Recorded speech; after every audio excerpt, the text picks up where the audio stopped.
అమెరికాలో ఈ మధ్యన కూడా కాల్పులు జరిగినాయి కదా, మొన్న కూడా కొట్టుకున్నారు కదా, వరుసపెట్టి దాడులు జరుగుతూనే ఉన్నాయి కదా. ఏం తగ్గింది? అక్కడ అత్యాచారాలు జరుగుతున్నాయి కదా, ఏం తగ్గింది? పబ్లిసిటీ పరంగా ఇన్సిడెంట్ జరుగుతున్నది తెలుస్తోంది, కానీ అవి సహజ సిద్ధ నేరఘటనలుగా చూపెడుతుంది.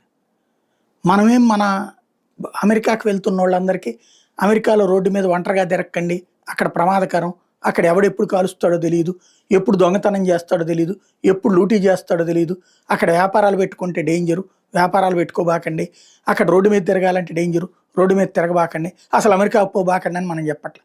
కానీ పాకిస్తాన్తో స్నేహ మహిమ అనుకుంటా అమెరికా తాజాగా ఒక అడ్వైజరీ రిలీజ్ చేసింది.